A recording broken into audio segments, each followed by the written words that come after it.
ඊට පස්සේ එන්න පුතේ 1986 අහලා තියෙන ප්‍රශ්නෙට කිලෝවොට් 40 400ක ක්ෂමතාවයකින් ක්‍රියා කරන එන්ජිමක් සමතලා පාරක 8ක ඒකාකාර ප්‍රවේගයෙන් යනවලු. එන්ජිමේ සහ දුම්රියෙහි චලිතයට විරුද්ධව ඝර්ෂණ බලය කීයද කියලා අහනවා. රයිට්. පුතේ අපි දන්නා මෙන්න මෙහෙම. හරිද? අපි දන්නා මෙන්න මෙහෙම. එන්ජින් එකෙන් දෙන හරිද? ප්‍රකර්ෂණ බලය F නම් පුතේ මන්දන බලයත් F වුණාම මෙයා ඒකාකාර ප්‍රවේගයෙන් යනවා. හරිද?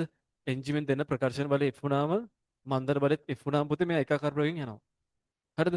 මෙහෙම ඒකාකාර ප්‍රවේගයෙන් යන වස්තුවක අපි ක්ෂමතාවය කියන හොයනවා P සමානයි FV කියන සූත්‍රය දාලා. මේ F කියලා කියන්නේ පුතේ අර ප්‍රකර්ෂණ බලය. ප්‍රකර්ෂණ බලය. V කියන්නේ පුතේ ඒකාකාර ප්‍රවේගය. ඔන්න ඔකෙන් හොයනවා. රයිට්. දැන් මේක අපිට ක්ෂමතාවය දීලා තියෙනවා එන්ජිමේ. එහෙනම් මම ක්ෂමතාවය ලියා ගන්නම් 400යි කිලෝ කියන්නේ පුතේ 10 3යි. අපෙන් අහන්නේ ළමයි චලිතයට විරුද්ධ ක්‍රියා කරන ඝර්ෂණ බලය. ඉතින් ළමයි මේ ප්‍රකර්ෂණ බලය ඝර්ෂණ බලය සමානයිනේ මම ඔයාලට කිව්වනේ. ඒකනේ ඒකාකාර ප්‍රවේගයෙන් යන්නේ මෙයා. ඒ නිසා ප්‍රකර්ෂණ බලය හෙව්වනම් හරි ඒකම තමයි ඝර්ෂණ බලය වෙන්නේ. එහෙනම් පුතේ මම F කියන එක නා හොයන්නම්. ඒ කියන්නේ ප්‍රකර්ෂණ බලය. වේගය දීලා තියෙනවා 8යි කියලා පුතේ. මේකෙන් අපි F කියන එක නා හෙව්වම මට උත්තරේ එනවා පුතේ 5යි 10යි 4යි කියලා. හරිද මේ? යාර කැපුණා මෙතන පුතේ 50යිනේ. ඒතර 5යි 10යි 4යි කියලා එනවා F ට. මේ ඉන්නේ ළමයි ප්‍රකර්ෂණ බලය. ප්‍රකර්ෂණ බලයයි ඝර්ෂණ බලය සමානයි. එම නිසා පුතේ ඝර්ෂණ බලය සමානයි.